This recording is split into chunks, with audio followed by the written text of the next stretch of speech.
Al, welcome back to season 6. Yay! 6 seasons in a movie. It means we're getting a movie next. Oh, snap. The Jared and Al watch a movie. Oh my god. It's just a one episode spinoff.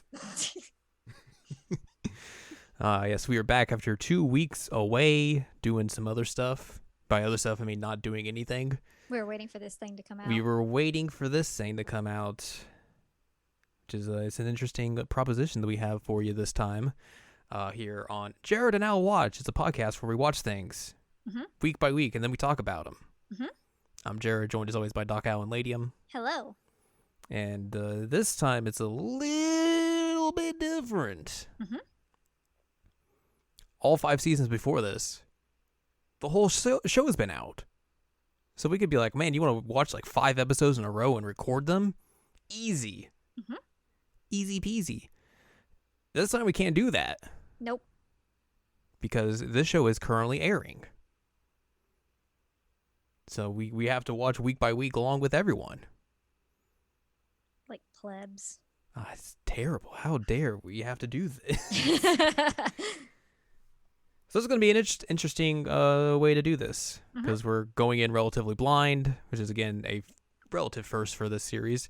And, you know, I think it's going to lend itself more to being like, we're going to have, I think, a little bit more tighter and focused episodes. We can do a little bit more like predicting where the series is going to go. So it's gonna be an interesting season, I think. But for this season, we are sticking with the Love Live franchise. So we watch now the 3rd Love Live series. It's called Love Live Nijigasaki High School Idol Club. It's the spin-off series. Yes. Which means that the animation looks different. I really like the animation. The character designs look different. Yep. It's a whole different ball game. All and all. But you know, Al, I think in order to really dive into this series, we have to figure out where this series came from. Because it's not like, you know, Sunshine. It's not like Love Live School Idol Project where, you know, it's these 9-member groups doing stuff all together and all that sort of stuff. It's kind of the same, but not necessarily the same. There are distinct and important differences. Yes. Specifically because this is a series that came from the games. Yes. In particular. We go back to 2017, a bad year, as some people might say. It was a bad year. Where the Love Live announced the Perfect Dream Project. Where they started that off by basically doing a fan vote in School Idol Festival, a very good game. Very good game. Where that game has a bunch of normal cards, quote unquote. Whereas a bunch of girls that aren't in the main series. And they're not voiced. They're not voiced. And they're like, hey, the top 3 girls in this vote, we're going to do something with them. So from that vote, we got the top 3. I don't know the order, but it was Shizuku, Emma, and Kanata. Yep. And then of those 3, we got 6 new characters, and they put them all into a group. Eventually, the Perfect Dream Project transformed itself into the announcement for Love Live School Idol Festival All-Stars, which they announced at the Tokyo Game Show in 2017. And then in that game, we got like the actual story of the group and all the characters and everything. And then that transitioned into an anime. One that not many people saw coming. Not even the voice actresses. Not even the voice actresses for the most part. Because mostly everyone's just like, oh, this is, you know, that they're going to be relegated to All-Stars because like the game is made pretty much for them and their story. And that's going to be it. And then late last year at the first live they announced that they're doing an anime. And the video of them finding out is super cute. Yes, it's very good because they do not see it coming at all. No, and they're just reading it casually. Like I think they're told, like, "Hey, you read this thing," and they're just reading it, and then they're like, "Whoa!" Yeah. Wait, what? It is and very good. Several of them start crying. One like flips a chair accidentally. cute. So yeah, knowing that we knew throughout this year that this anime was coming at some point, it was kind of up in the air until about a few weeks ago when they finally announced the date for it. I think mostly that was due to the pandemic happening and everything. So I don't know if plans were to have this air earlier in the year or not, or if it got pushed back because of everything going on. But it is here now for the fall season, and we are going to watch it along with all of you. Yay! Yay, indeed. Let's talk about a little bit of the staff for this series, at least that we know of. This series is directed by Tomoyuki Kawamura, who has also done. He was an episode director in Blue Spring Ride. Okay. He did storyboard and episode director for Daily Lives of High School Boys, which is a comedy series, a little bit different than this. And has done other stuff as well. The series composition is done by Jin Tanaka, who did series composition and script for Laid Back Camp and Room Camp, one of the more popular series from 2018. I want to say it's a camping show. It's very good. That's what you said. Yes. Amongst other things, also did a Dragon Ball OAV at one point as well. So high quality stuff. And then music is done by Naoki Endo, who has done arrangements for all of the Nijigasaki albums to this date. Also has done some like Idolmaster and then 22/7 stuff. Also was the composer and arranger for Aina Suzuki's first album, Ring a Ring. Oh. So definitely has been in the kind of Love Live idol anime bubble. So definitely someone who probably knows how to score this kind of music. So this anime is, for the most part, it seems to be kind of utilizing the same story as School Idol Festival All-Stars, except it's a little bit more expanded upon. They have to change things up because the All-Star story deals with all three groups. So you have Muse, Aqua, and then the Nijigasaki girls.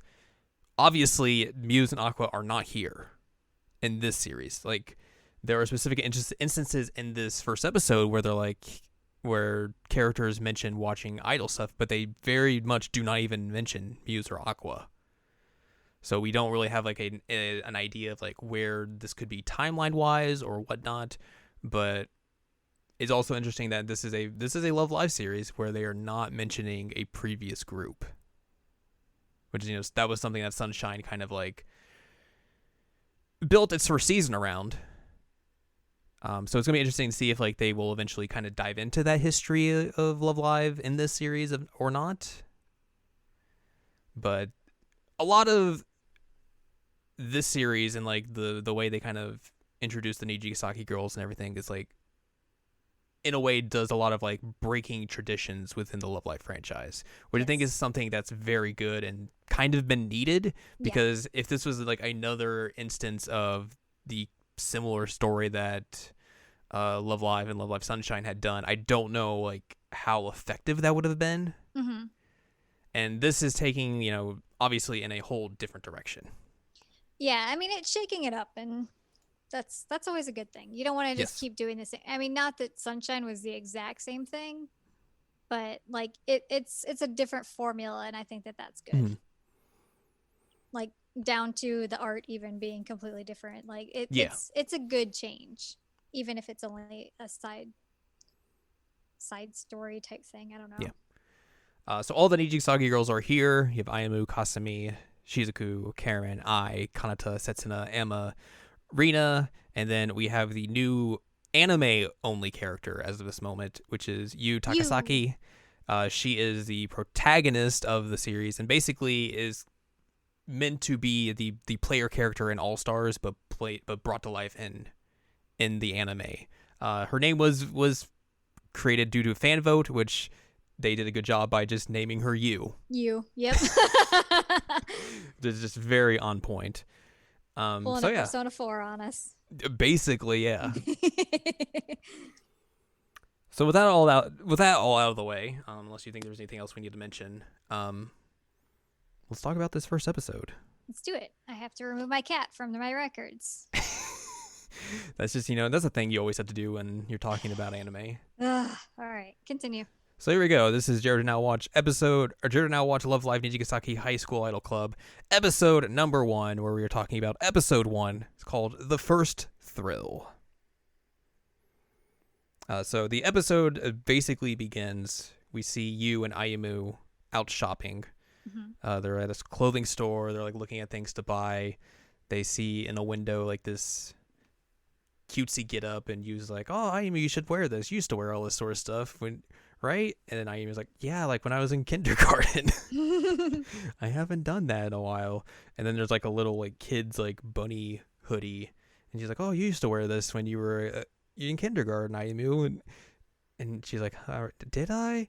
Ayu and then Yu's like, "Yeah, you did the Ayu bun. You had your bunny ears." And Ayumu's just like embarrassed, like, Not anymore. I'm a grown up. She's like, "You would look cuter in this." I'm like, eh. They go eat some food at a little outdoor vendor, and they're just like, "Yeah, what do we do after this? You want to go see a movie?" And Yu's just like, "There's nothing on. Nothing fun." While they're trying to figure out what to do, they hear like a bunch of people like react to something. They're like, "Oh, what's that?" Yes, there's an event happening over there. There's an event happening. There's an event. We're about to have our lives changed. It's forever. true. There's an event happening on the stairs. I think it's in this very small section of Tokyo called Diver City. It's a big staircase. Most notably, this staircase would be familiar to fans of the Nijigasaki girls because one of their first like performances was on these stairs. Yeah. So it's very prominent. Which is a cool nod. Yeah, totally. I mean, this series is known for being very accurate to the places that it's in, so it makes sense that like one of the first performances you see is like a nod to one of the first performances like the girls did themselves in real life. Right. That's really neat. Yeah. So we see Setsuna coming down the steps, and most notably, there's one of the characters in the crowd mentions like, "Oh, it's just Setsuna. I thought they were debuting a new group today." Mm-hmm. And Setsuna like looks a little uneasy like before she starts and everything. Which totally explains the like fist clench that she does in this performance. I've always thought that was like a strange, like, pump myself up move that she's having to do there. Mm-hmm. But like in this context, it makes perfect sense why she would start with that. Yeah. So we get her performance of Chase. Yeah, we do, with pyro and everything. Yeah, which is interesting because like obviously this is one of the first. This is from the first single. This is the first solo song of Setsuna's. And it's just amazing to like, hey, we were going to start this series off with like literally one of the best songs. One of the best songs. And it's also weird to see like this performance in the anime because I'm so accustomed to seeing it in like All Stars and like real life to where like they just have random fire pyro on these stairs, which obviously that's how they do that performance in real life, where she has fire pyro. Yep. But also it's like, where do they put the fire pyro on these stairs? Where are these stairs have pyro? Yeah. But then things go crazy with this performance. Yeah, so like you and Ayumu hear that and they're like, "Hey, we should go check this out and see what's happening." So they arrive when Setsuna's in like the back half of her song. Mm-hmm. And they are hearing this and everything, and you becomes very enraptured with the performance. They do this really cool shot where like it I think it zooms into Setsuna and like it zooms into her eye and you see the reflection of you and it like switches back. Yep. It's a really cool shot. And then like they let you hear the best part of Chase, which is Tamori's yell. Mm-hmm. And like the whole like scene changes to where like everything just becomes like lava, engulfed in flames and everything. There's just fire spewing out and like Setsuna's like floating around you while all this is happening. You is just like in love. Yeah. And then like she does the second scream and then like just more fire just like engulfs everything, and she's just like, "Oh my god, this is the greatest thing I have ever seen." Like you can just see on her face like how thrilled she is that she got to see this. Like it is life-changing for her, and you can see that it's life-changing for her. Yeah. Setsuna It's Sets such an a well offi- done scene. Sorry. It's very 100%. I remember like we were both just like, this is amazing. This is the coolest thing.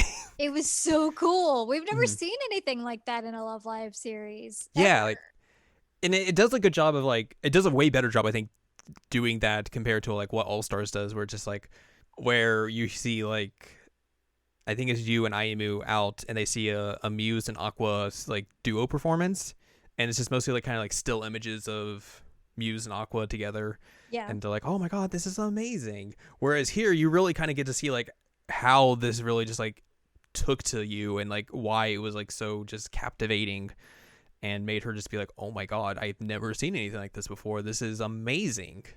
Where has this been all my life?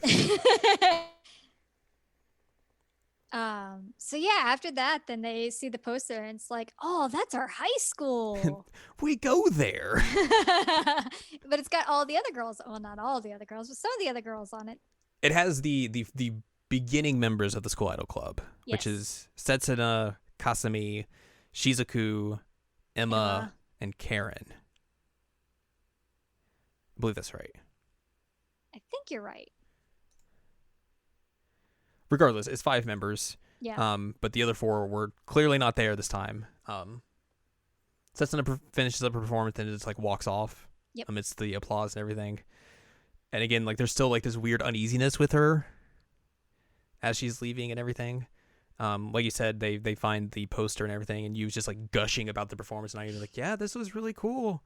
You were really into this, huh? Then I believe we get a cut to the next day where you see you wake up and just like groggily, just like, ugh.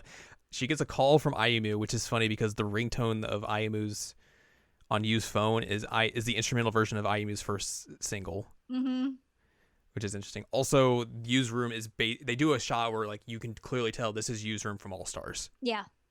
Just without like the Muse and Aqua posters in it. We get a shot to Ayumu's room where you get to see Sasuke the snake. Yep. He's like, I'm a snake. And then they go out on their balconies, and Yu's just like, I'm awake. Ayumi's like, don't be late. She's like, okay. I also love that Yu is kind of like edgy. She's got her hair like dipped green. Yeah. Yu was not what I was expecting. No, at all. Because I think you could go into this thinking that like, this is a player character protagonist, and like usually that could mean like they're kind of more of a blank slate. Yeah. That's what I was thinking we were going to get. And then in this, she is like way energetic. She is kind of a gremlin. Yeah, she's got that like gremlin smile that she does every once in a while. And she is super gung-ho about everything. So like I was not expecting like just her high actual energy personality. Yeah, I guess. I mean, she has an actual personality in the game, but like again, like that can not be sometimes quite to this level. Yeah, not to this level, and also that just can be hard to like translate in between a game and an anime sometimes. That's true. Some people get it right, some people don't.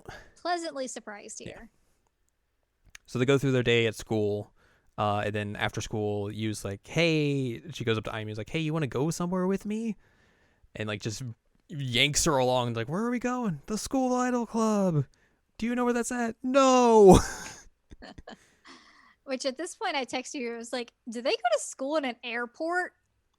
Because it's huge. Well, they make mention in the game a lot, like how big the Nijigasaki school is and how modern it is and everything. Like, yeah, but like seeing it on the like just the outside of it, and then seeing it animated and that huge, I was like, this is just an airport. That's what this is. It's really big.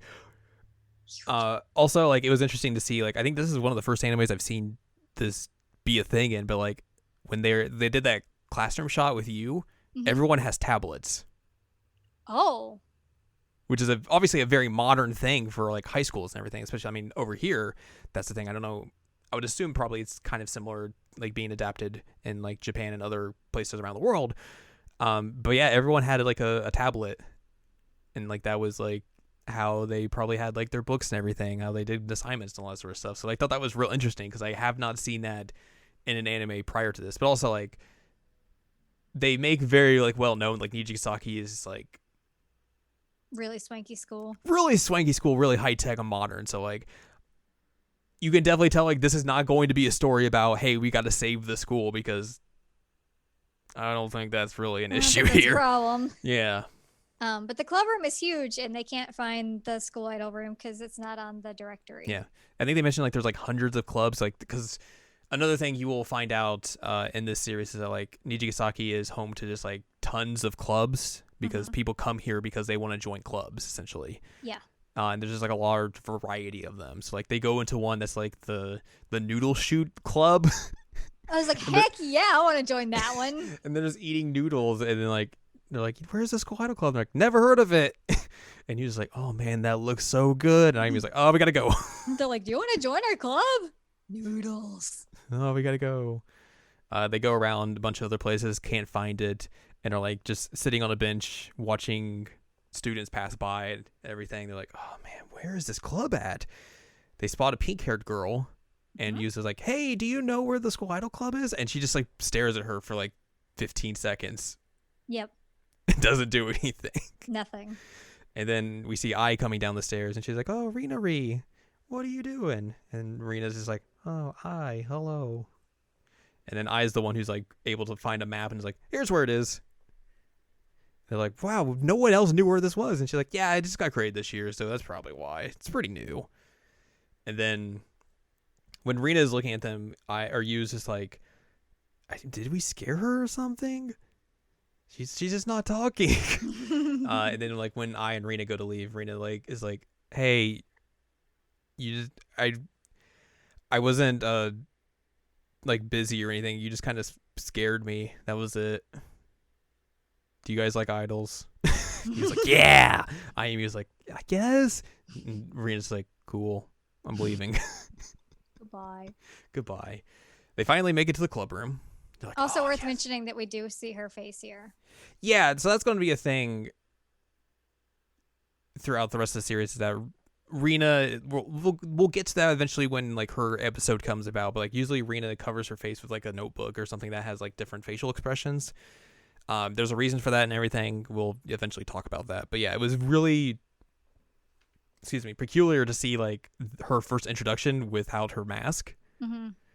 Especially because like that was a big reveal in All Stars. Yeah, it was that they took a long time to showcase. But yeah, they had already had the solution built in at the very beginning of it before she ever like became a prominent character. Yeah, she's already just like had that, and like that was just how she was introduced and everything. But here it's just like, nope. But they make hints of why she uses it later, so there's that. Yeah, so like there is that kind of like, there's reasoning for like why that's a thing, and like they kind of blatantly kind of show you for the most part why. But again, like if you're coming to this and you've played like All Stars and everything, like it's kind of jarring to be like, oh, this is your first introduction to her, and she doesn't have the thing that's her gimmick.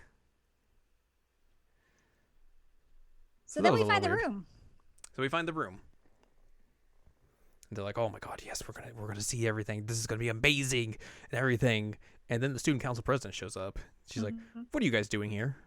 And they're like, She's like, oh, you're Yu Takasaki and you're Ayumi Uehara. You're general studies students. What are you doing here? Like, we just want to see the club. And the student council president's like, yeah, about that. The club's disbanded as of now. Taking this thing down. They're like, eh. Yeah, she takes the nameplate and then just leaves. And they're like, well, that's weird. Well, I don't know what we got to do now. Real strange.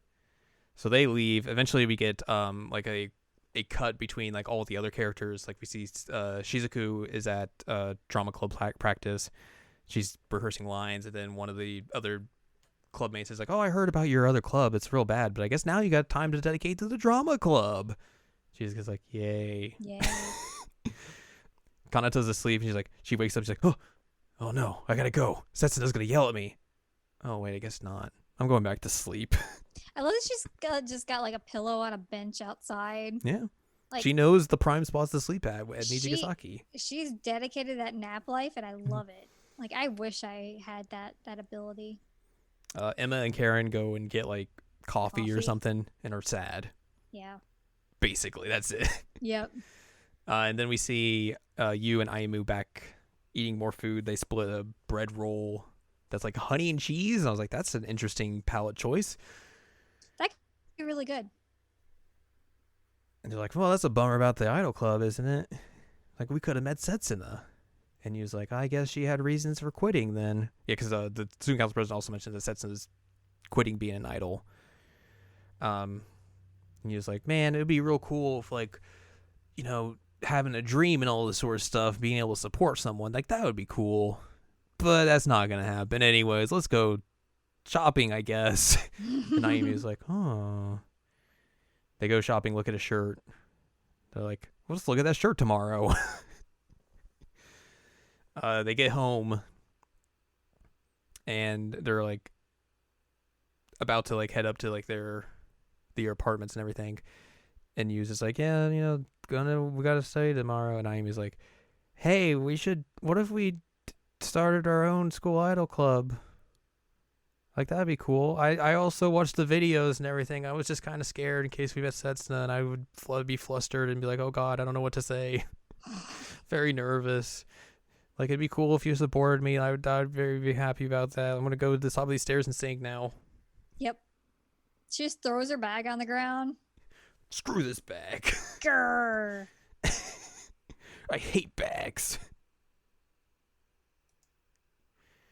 So yeah, we get into another big song and dance routine. Mm-hmm. This is a new Ayumu solo song. It's called "Dream with You." It changed up into like very like bright pastel colors. She wore the outfit that they saw in the window of the shop they were in the very beginning of the episode. Mm-hmm. Yeah, I did not know this song, so I was like, wait a minute. Yeah, so this is brand new for the anime. And it does some interesting things like the Kasumi single does, where like you see it kind of like flashes through like references to other things. Like there's a point where like you mentioned that like, oh, she shows up in like her subunit outfit at one point. She does. In that montage as well, she shows up in her first solo outfit. Mm-hmm. There's a costume in between that I'm not it might be the second solo outfit. Does she have like a side ponytail type thing? Maybe, I don't remember specifically.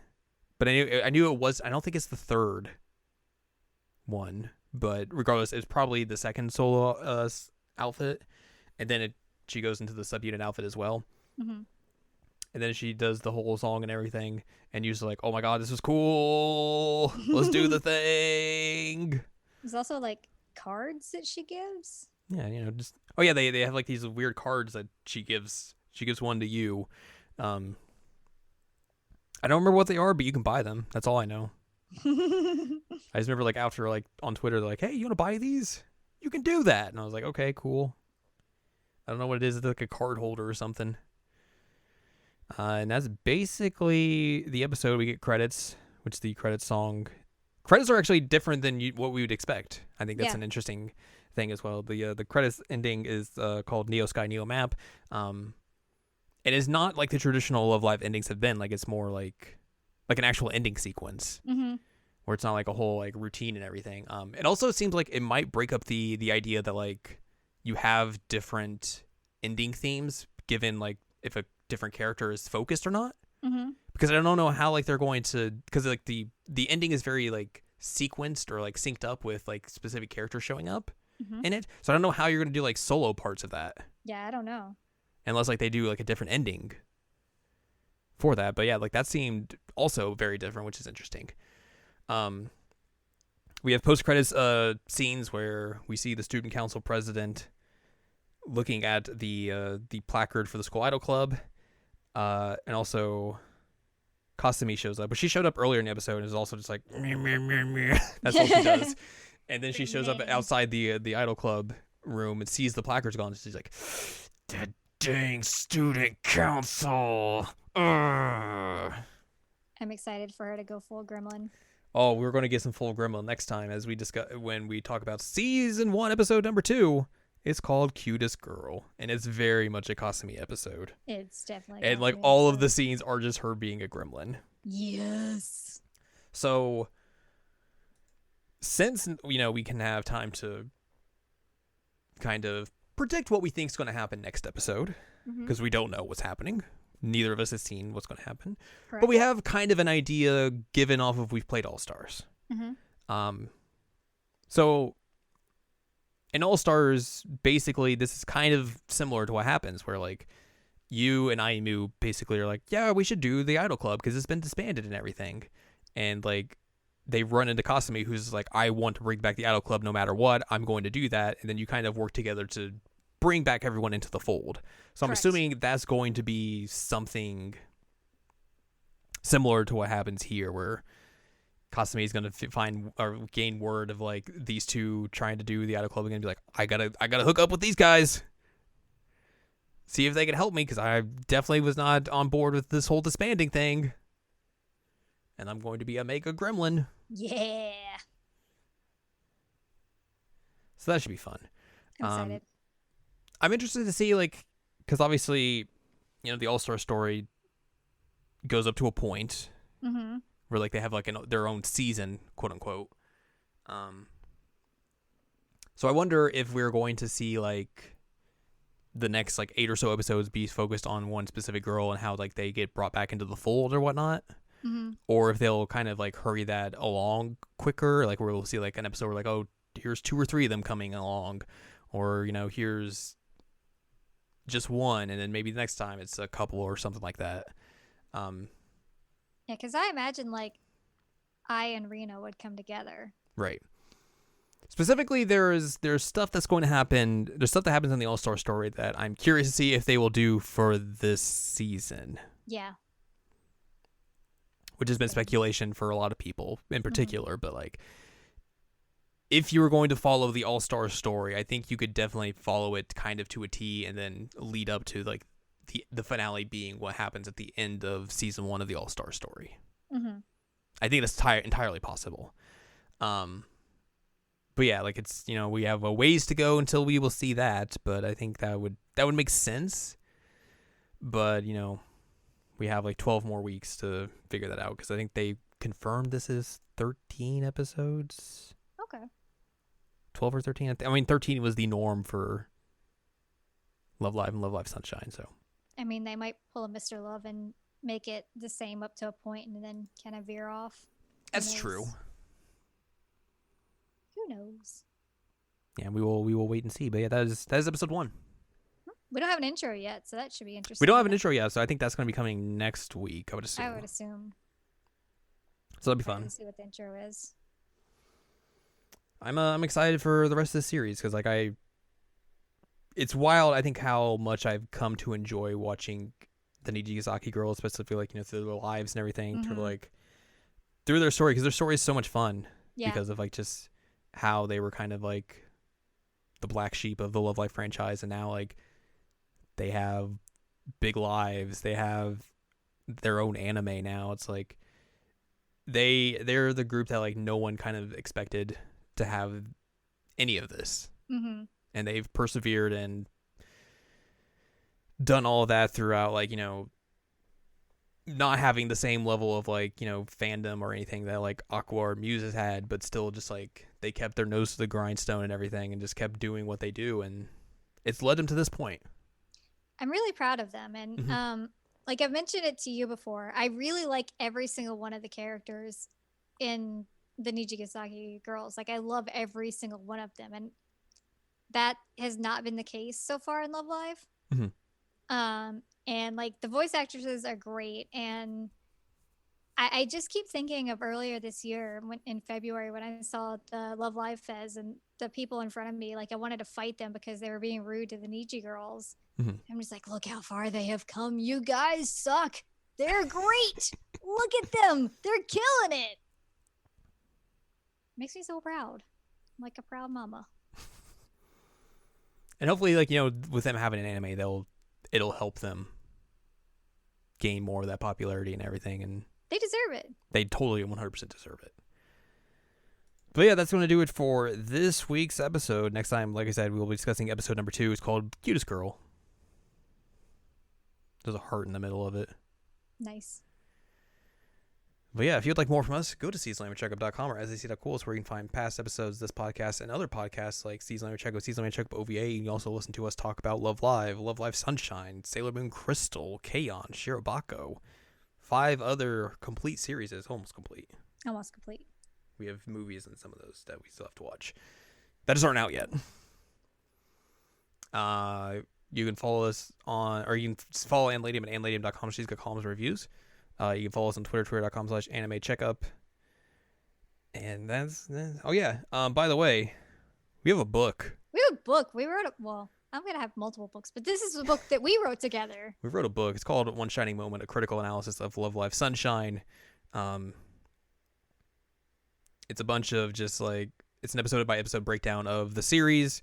So it's more of like a companion piece rather than like talking about the series as a whole. But, you know, if you want to see like our thoughts on specific episodes, or there's some bonus content in there and from about the series in general, because this obviously spanned from the One Shining Moment web series that I did over the summer. You should go check that out. It's available. It's out now. You can buy it. You can buy a physical copy, or you can buy a digital copy. It's wild. My physical copy shipped. Let me see when it's supposed to arrive. Mine also did. I think it's supposed to come Friday. You said that it's huge. It's what? You said it's huge. It is very big. Tuesday. Mine is arriving Tuesday. Well, you will be able to see the finished product in your hand. Woo! It's wild to think. It is. So yeah, we have a book. You should go buy it. Yeah. It's pretty good. Yeah, it is. But yeah, other than that, that's it for us. We will see you next week, along with everyone else, when we get to see episode number 2, and we'll talk about that. Yay!